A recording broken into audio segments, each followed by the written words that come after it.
बाबा हरभजन सिंह। मेरा नाम अभिषेक है। मेरा बचपन से ही आर्मी में जाने का सपना था और अभी पूरा भी हो गया। मेरी आर्मी में नई नई जॉइनिंग थी। अपनी सिक्किम पोस्टिंग के लिए ट्रेन से जा रहा था। मैंने देखा एक ट्रेन की सीट के पास आकर बहुत सारे जवान उस सीट पर हाथ जोड़कर जा रहे थे। वो सीट एकदम खाली थी और सीट के नीचे दो बड़े बड़े बक्से रखे थे। मुझे कुछ समझ नहीं आया और मैं अपनी आंखें बंद करके सो गया। देर रात मेरी आंखें खुली तो अंधेरे में मैंने आर्मी की यूनिफॉर्म पहने बैठा एक लड़का देखा जो उसी खाली सीट पर बैठा था और मुझे एक मुस्कान के साथ देख रहा था। उसे देखते ही मैं थोड़ा घबरा गया और उठकर बैठ गया। मैंने उस लड़के से पूछा, क्या ये सीट आपकी है? उस लड़के ने आंखों के इशारे से हाँ कहा। तब मैंने पूछा कि वो लड़का कौन है और लोग उसकी सीट पर आकर हाथ क्यों जोड़ रहे थे। इस बात पर उस लड़के ने कोई भी जवाब नहीं दिया। मैंने फिर पूछा, पर फिर वो लड़का एक मुस्कान लिए उसे देखता रहा। मैं उस लड़के को कुछ देर तक देखता रहा और फिर लेट गया। और कुछ ही सेकंड बाद जब वापस मैंने उस सीट पर नज़र घुमाई तो वहाँ कोई नहीं था। मुझे यह सब बहुत अजीब लग रहा था। सारी रात मैं उस लड़के के बारे में सोचते सोचते सो नहीं पाया और उसकी खाली सीट को देखता रहा। सुबह हुई। जब स्टेशन आया तो कुछ आर्मी अफसर उस लड़के की सीट के नीचे रखे दो बक्से लेने आए। मुझसे रहा नहीं गया।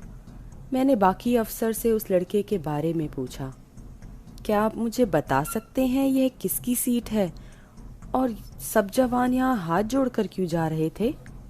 आपकी नई जॉइनिंग है क्या? जी हाँ, उन अफसर ने बताया कि वो सीट बाबा हरभजन सिंह की है जिनकी 1968 में मौत हो चुकी थी। हरभजन सिंह ने 1966 में आर्मी ज्वाइन की थी और 2 साल बाद ही उनकी पानी में डूबकर मौत हो गई। 3 दिन तक जब तक उनकी लाश नहीं मिली तब तक बाकी फौज वालों ने उन्हें भगोड़ा घोषित कर दिया। पर एक रात वो अपने एक दोस्त के सपने में आए और उनका शव कहाँ मिलेगा वो बताया। जब आर्मी ने सर्च किया तो उनका शव उसी एग्जैक्ट जगह से मिला। तब से लेकर आज तक हरभजन सिंह फौजियों के सपनों में आकर उन्हें दुश्मन के प्लान के बारे में पहले से ही बता देते हैं। इस तरह वो इंडो चीन बॉर्डर पर 40 साल से इंडिया की रक्षा करते आए हैं।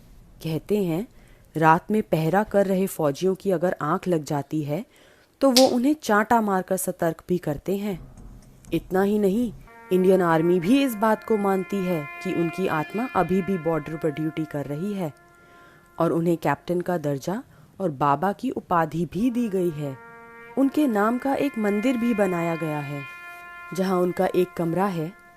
हर रोज़ उनका बिस्तर बिछता है और उनकी यूनिफॉर्म और जूते वहाँ रखे जाते हैं। हर बार जब उनके कमरे की सफाई होती है तब बिस्तर पर सिलवटें और उनके जूतों में कीचड़ पाई जाती है। और तो और उन्हें हर साल घर जाने के लिए 2 महीनों की छुट्टी भी दी जाती है और उनका सारा सामान उनके गांव भेजा जाता है। और उस समय सिक्किम के जवान हाई अलर्ट पर होते हैं।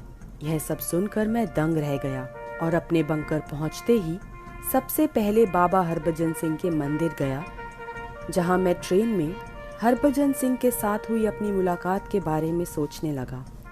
और सोचते सोचते मुझे गर्व महसूस हुआ कि मैंने उनकी छवि देखी।